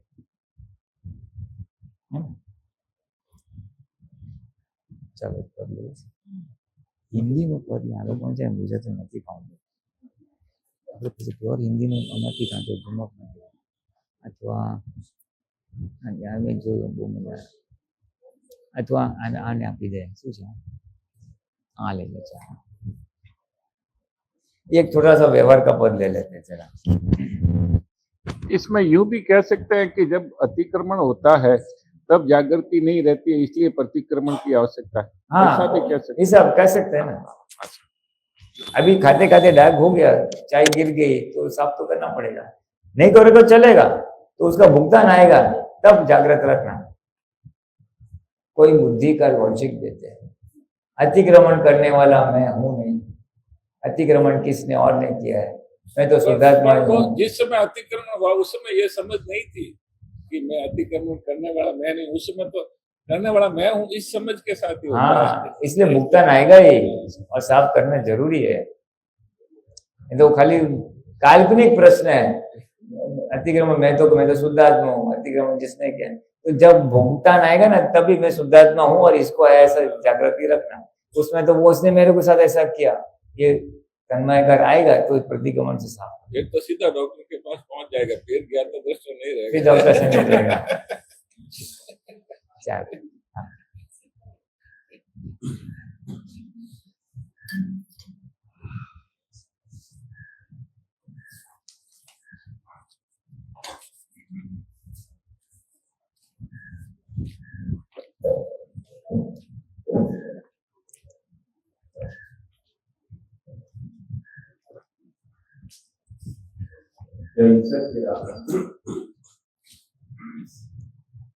किसी के काम जो आए उसे इंसान कहते हैं, किसी के काम जो आए उसे इंसान कहते हैं। पराया दर्द अपनाए, पराया दर्द अपनाए, उसे हम याद करते हैं, उसे हम याद करते हैं। किसी को दुख देता है तो खुद को दुख होता है, किसी को दुख देता है तो खुद को दुख होता है, किसी को सुख देता है तो जीव को सुख मिलता है, किसी को सुख देता है तो जीव को सुख मिलता है। जो करनी है वही भरनी, उसी को कर्म कहते हैं। जो करनी है वही भरनी, उसी को कर्म कहते हैं। कोई धनवान होता है, कोई इंसान निर्धन है, कोई धनवान होता है, कोई इंसान निर्धन है। कभी सुख है कभी दुख है, किसी का नाम जीवन है। कभी सुख है कभी दुख है, किसी का नाम जीवन है। जो मुश्किल में न घबराए उसे इंसान कहते हैं। जो मुश्किल में न घबराए उसे इंसान कहते हैं। यह दुनिया एक उलझन है, कहीं धोखा कहीं खोकर।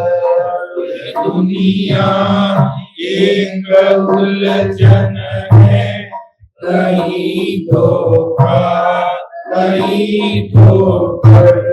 कोई हंस हंस के जीता है, कोई जीता है रो रो कर। कोई हंस हंस के जीता है, कोई जीता है रो रो कर। जो वीर वीर संभल जाए उसे इंसान कहते हैं। जो वीर संभल जाए उसे इंसान कहते हैं। अगर गलती उड़ाती है पीछे रास्ता दिखाती है। अगर गलती उड़ाती है पीछे रास्ता दिखाती है। यह पथ उतरी का मेरा है, सबक तो रोज मिलते हैं। यह पथ उतरी का मेरा है, सबक तो रोज मिलते हैं। जो गलती करके पछताए उसे जागृति कहते हैं। जो गलती करके पछताए उसे जागृति कहते हैं। अकेले ही जो खाकर सदा गुजरान करते हैं। अकेले ही जो खाकर सदा गुजरान करते हैं। यूं भरने को सो दुनिया में रसूल भी एक भरते हैं। दुनिया में रसूल भी एक भरते हैं। पथिक जो बात कर खाए उसे इंसान कहते हैं। पथिक जो बात कर खाए उसे इंसान कहते हैं। करुणा के असीम सागर स्वयं भगवान होते हैं। करुणा के असीम सागर स्वयं भगवान होते हैं। जो भरे नाद की गागर जगत से पार होते हैं। जो भरे नाद की गागर जगत से पार होते हैं।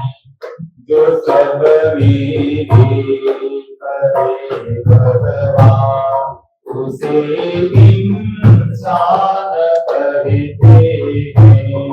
जो सब में करे भगवान उसे इंसान कहते हैं। प्रगत राम की आत्म ज्योत प्रगट दादा की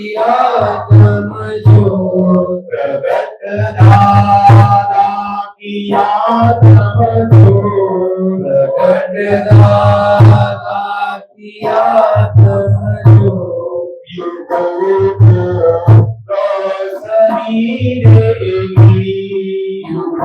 को रोशनी देगी जगत में मोक्ष अनुभूति जगत में मोक्ष अनुभूति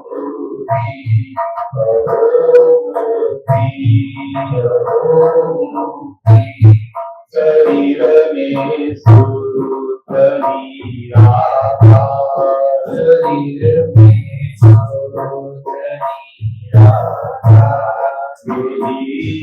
भगवान होते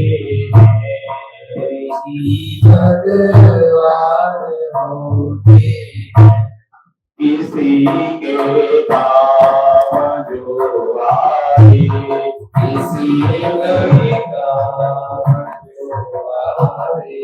किसी के काम जो आए उसे इंसान कहते हैं उसे पराया गर्भ अपनाए पराया गर्भ अपनाए उसे हम याद करते हैं उसे हम याद करते हैं शरीर में सूत्र मीरा शरीर में सूत्र मीरा युही भगवान होते वही भगवान होते जय सच्चिदानंद। ये से अगल गलती गुलाती है अगल क्या अगर अगर अगर अगर अगर होगा अगर अगर आपको कुछ बात करनी है तो करें। मैं जानता नहीं हूँ किसके परिचय में आप नहीं आप मधुबेन आपके जो बोल रहे थे वो नहीं पड़ोस में अच्छा 10 महीने से यहाँ रह रहे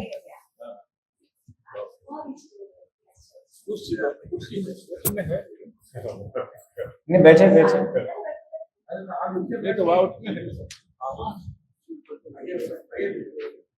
हाँ ठीक है मधु जी बैठ। तो कुछ बातचीत करने हैं तो कीजिए। हम तो ऐसे ही हमारे नॉर्मल चलती थी सत्संग की बात। हाँ कुछ है। अब जैन हो? हाँ बस बस बहुत अच्छे।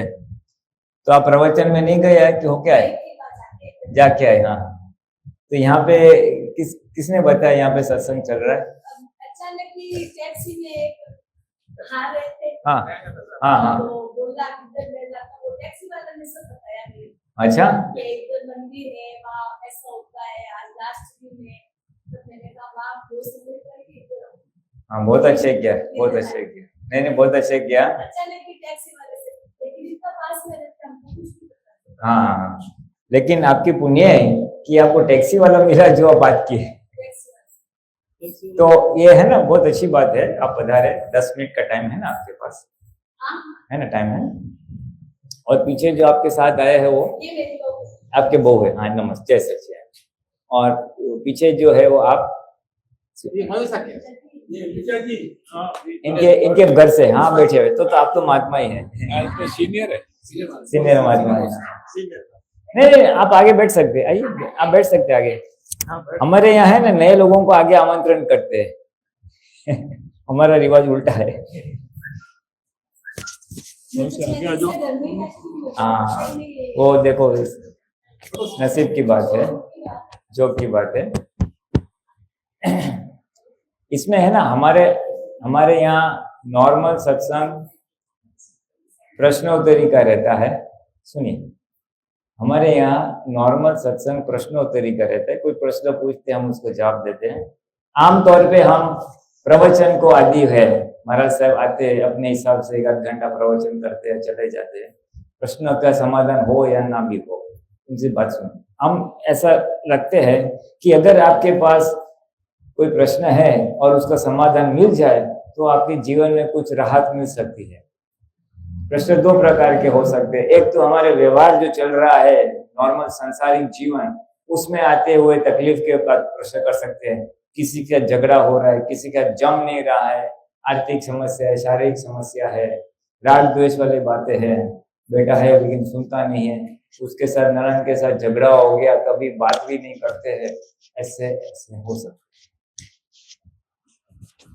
सामाजिक प्रश्न हो सकते हैं, संबंधों में प्रश्न हो सकते, जमता नहीं है घर में सभ्यों के साथ, आर्थिक प्रश्न हो सकते हैं, शारीरिक प्रश्न हो सकते, ऐसे प्रकार। तो उनमें से आपको सही राह मिले कि वितराग प्रभु ने, तीर्थंकर भगवंतों ने ऐसे प्रश्नों को किस प्रकार से देखा और ऐसे प्रश्नों का किस प्रकार से निवारण किया, उसका अगर हमें मिल जाए तो हमारी वितराग भगवान की आराधना सार्थक हो जाए। वितरागों की क्रमिक मार्ग से आराधन करते हो, तपस्या भी करते होंगे, उपवास है ये सब वगैरह, आम्बेल वगैरह, तो ये भैरव तप भी करते हो, वितराग प्रभु का नाम भी लेते हो, प्रवचन में भी जाते हो। अगर ये सब करने के बाद हमारे अंदर वितरागता कितने अंश तक प्रकट हुई, ये सारी जो हम क्रिया कर रहे हैं अच्छी है, बिल्कुल सही है, लेकिन उसका मूल हेतु क्या है? ये सब करने का, प्रवचन देना, तपस्या करना, पाठ करना, लोगस का पाठ करते, ये करते वो करते, किस लिए करते हैं, उसका उद्देश्य क्या है? अभी आप मुझे बताएं, मैं खाली पूछ रहा, सजा से बात करना, कोई परीक्षा नहीं ले रहा हूँ। मन के शांति, थोड़ी मन की शांति के लिए ना, यानी मन में अशांति तो है। तो हमारा ध्येय उद्देश्य होना चाहिए कि ये मन की शांति हमेशा के लिए कैसे हो।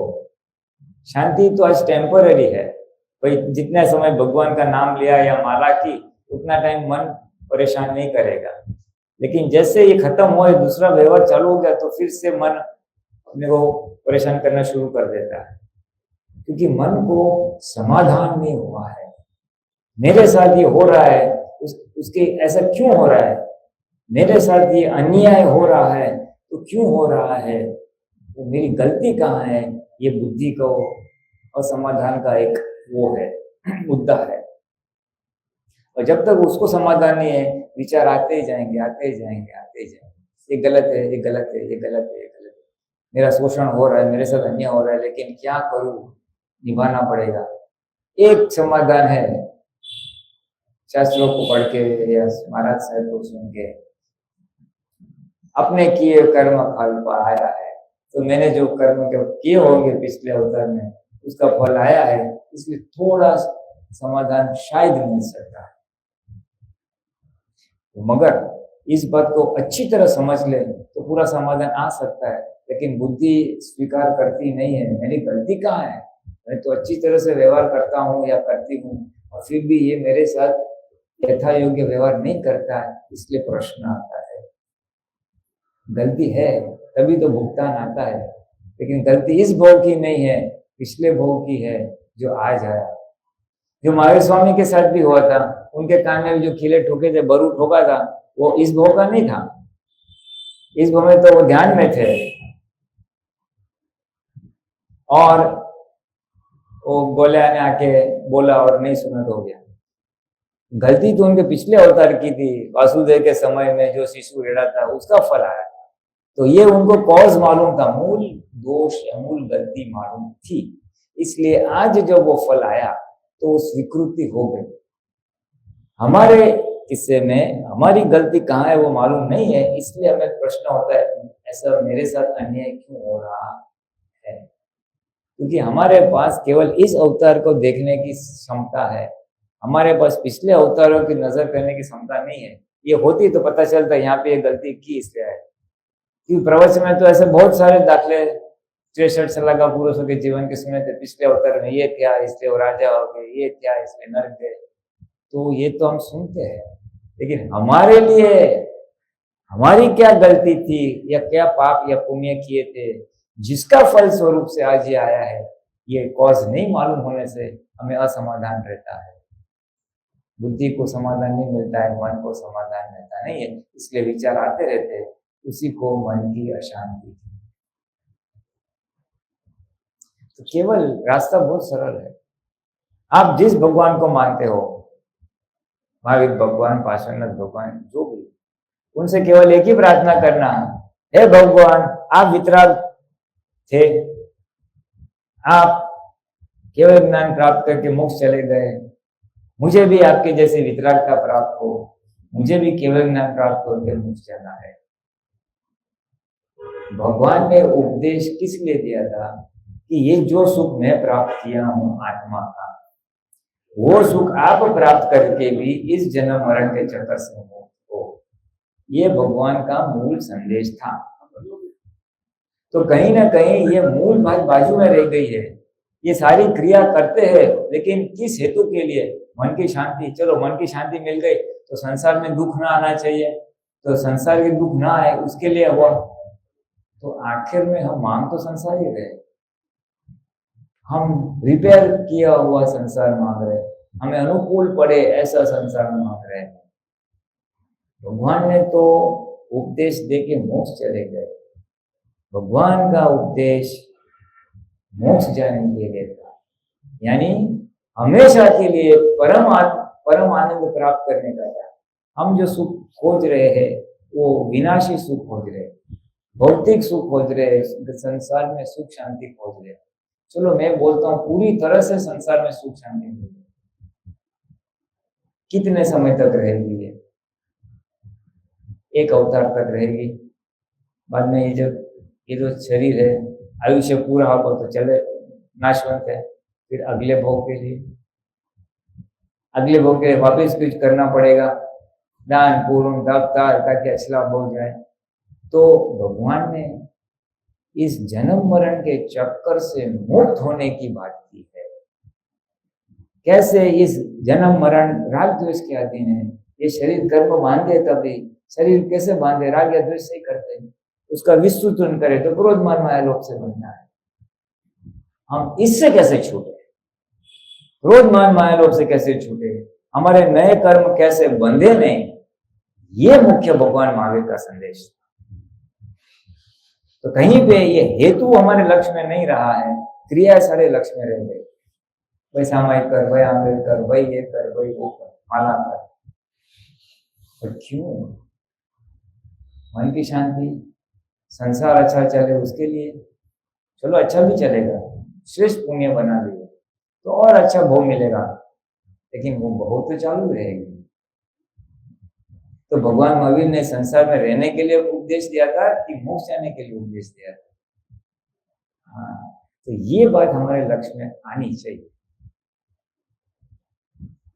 जो भी कर रहे हैं, व्यवहार के दुखों से मुक्ति चाहिए, सबको चाहिए।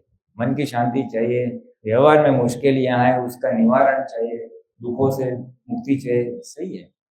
लेकिन ये तो सिर्फ एक इस अवतार के शरीर के लिए।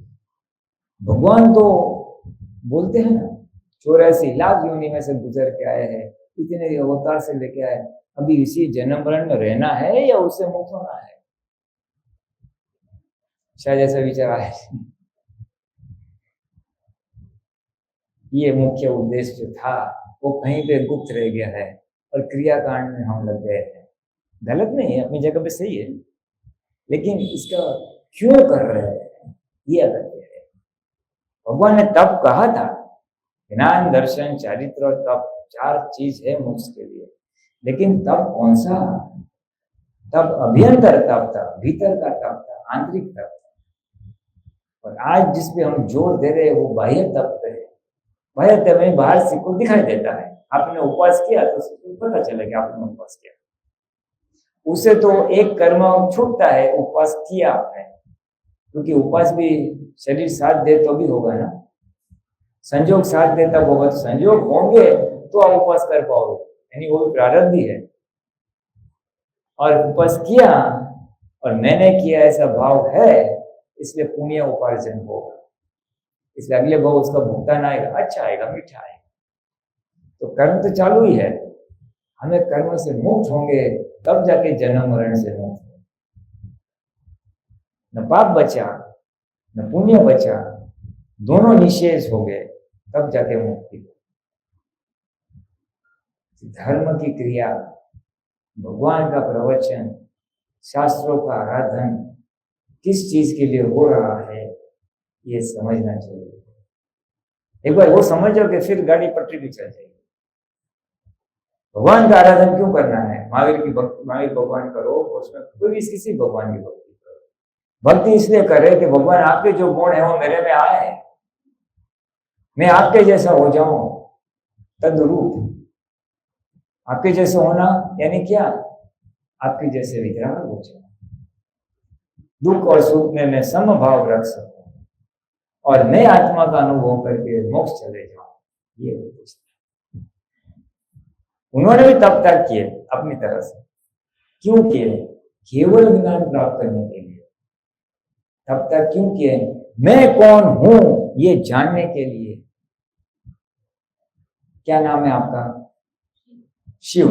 शिव शीनू शीनू शीनू शीलू यू शीलू शीलू शीनू सीनू सीनू सीनू सीनू। तो मैं सीनू हूं ये एक मान्यता है ना। तो सीनू तो शरीर को नाम दिया हुआ है। आप कौन है? आप बोले ये मकान मेरा है, तो मकान अलग और आप बोलने वाले अलग हो गए ना। इससे ये मेरी बीटी है, अंगूठी है, तो ये अंगूठी अलग और मैं अलग हो गया ना। तो इसी तरह ये मेरा सर है, ये मेरा शरीर है, ये मेरा शरीर है, बोलने वाला अलग कौन है? इस कौन को पहचानना है, वो हमारा स्वरूप है। लेकिन हम मान बैठे मैं ही शिलू हूं, मैं ही शरीर हूं। बोलते हैं ना मेरा शरीर, बोलते मैं शरीर नहीं बोलते। तो मेरा शरीर यानी मेरा शरीर बोलने वाला कोई अलग होना चाहिए ना, उसका मालिक। जैसे मेरी अंगूठी, तो अंगूठी का मालिक अलग है। मेरा शरीर बोलने वाला उसका मालिक कौन है? उस मालिक को पहचानना है। खुद कौन है उसको पहचानना है। वो भगवान वो पहचान के बैठ गए थे। उन्होंने मैं आत्मा हूं इसका अनुभव कर लिया था। और वो बोल रहे थे देखो वास्तव में तू शरीर नहीं है, तू वास्तव में आत्मा है। तू आत्मा के अनुभव कर और इस शरीर से मुक्त हो जा, शरीर जन्म मरण से मुक्त हो जा, ऐसा उनका उपदेश था। और वो उपदेश फिर चौथे आर्य में किया था सब लोगों के साथ। अभी तो 5वां आर्य चल रहा है। तो चौथे आर्य में तो मन वचन काया की एकता थी। मन में जो विचार आएगा वो वाणी में होगा, वाणी में होगा, वर्तन में होगा। किसी ने पड़ोस में देखा, अरे ये बहुत बढ़िया फ्लावर वास है, और उसको बोला मैं चोरी कर लूं, मैं लेके आऊंगा। तो मन में चोरी के विचार आते, वो बोलेगा भी मैं वो लेके आऊंगा और वर्तन में चोरी करके भी आएगा। एकता थी। दान करेगा तो मन में दान करने के विचार आएंगे, बोलेगा भी और करेगा भी। आज तो रात को 12 बजे मेहमान आते, दरवाजा खटखटाते, दरवाजा खोलते, हम बोलते आओ पधारो, लेकिन मन में क्या होता है, ये देखो टाइम है आने का, बता के तो आना था। तो विचार अलग है, वाणी अलग है। घर में आज आपने उपवास नहीं किया था, बाकी सब खा पिए मजा कर रहे हैं। आज पिज्जा बनाया घर में, तो क्या बोलेंगे पिज्जा रख गया मैं कल खाऊंगा। तो काया में उपवास है लेकिन मन में पिज्जा है। तो एकता नहीं है मन वचन काया की। इसलिए ये क्रिया फल देती नहीं है, तपस्या फल देती नहीं है, मन तक पहुंचता नहीं है। फल नहीं देना यानी हमारे आवरण टूटते नहीं है, क्रोध मान माया कम होते हैं और केवल ज्ञान की यात्रा में प्रगति होती है। आप कर रहे हो गलत नहीं है, अब चालू रखना। लेकिन मैं समझाने की कोशिश कर रहा हूँ कि हमारे पास एक तो उद्देश्य स्पष्ट नहीं है क्यों कर रहे हैं, और करते हुए भी फल क्यों नहीं आ रहा है। नहीं तो शांति मिलनी चाहिए। काया में उपवास है तो मैं आत्मस्थित हूँ, और उस उपवास के दिन जागृति विशेष होती है, और इस विशेष जागृति से मैं मेरे प्रायश्चित करता हूँ, मेरे दोषों का क्षमा याचना करता हूँ। लेकिन उस दिन तो मेरे को दोष ज्यादा दिखते हैं, ये टाइम से काम नहीं करती है, मेरा सर दुख रहा है, ये हो रहा है, समझता नहीं है, समझती नहीं है, तो क्लेश मन में बढ़ते हैं। उस दिन तो क्लेश कम होने चाहिए।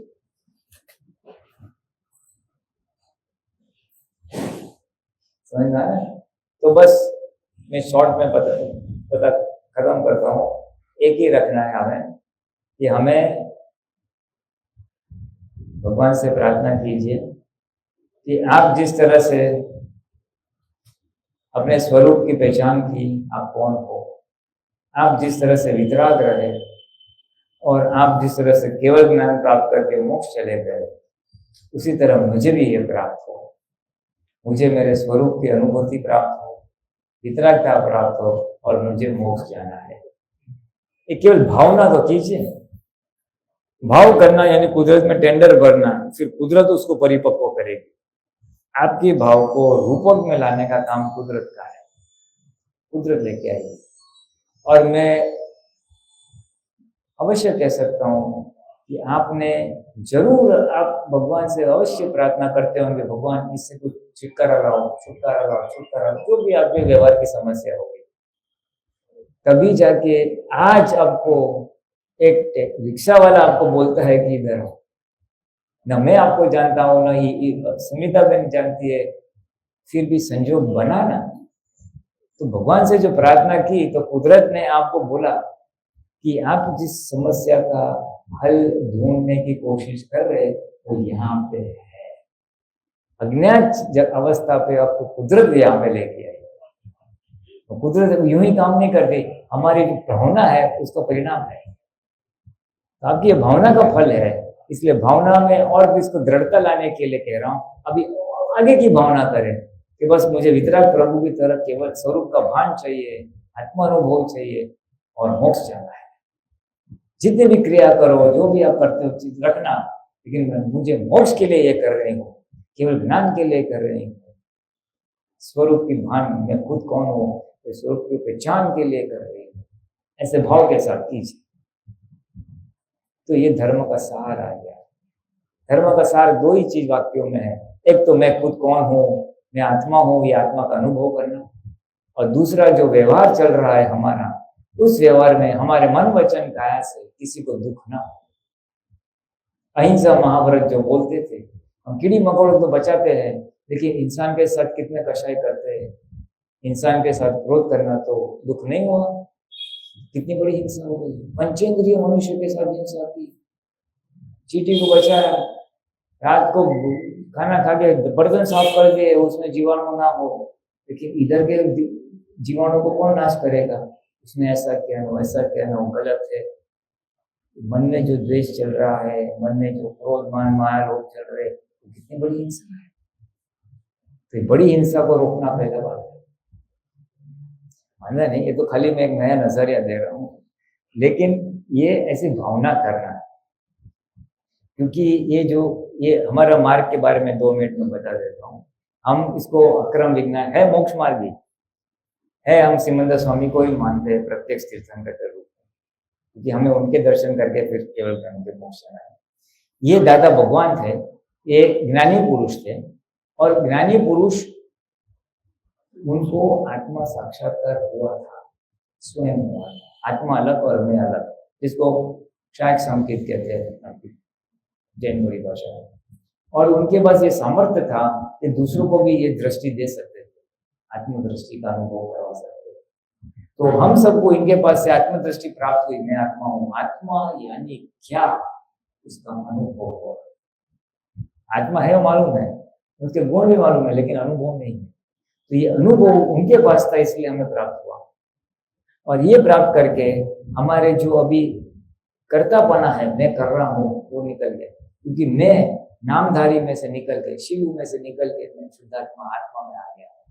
तो आत्मा करता तो है नहीं, शिव की क्रिया चालू रहेगी, मन वचन क्या करेगा, लेकिन मैं करता हूँ ऐसा नहीं रहेगा। तो कर्तापना निकल जाएगा। तो कर्तापना निकल जाएगा तो नए कर्म नहीं बनेंगे। तो नए कर्म बंद हो गए, जो लेके आए प्रारब्ध वो खप जाएंगे और फिर निशेष हो गए, फिर मोक्ष जाएंगे। तो संसार को त्याग करने की आवश्यकता नहीं है, दीक्षा लेने की आवश्यकता नहीं है। संसार में रह के अहंकार और ममता का त्याग करते हैं। जो कर्म बांधने वाला है वो अहंकार है, मैं करता हूँ। ममता है, ये मेरा घर है, मेरा पति है, मेरे कपड़े है। अहंकार और ममता का त्याग हो गया तो सब कुछ त्याग हो।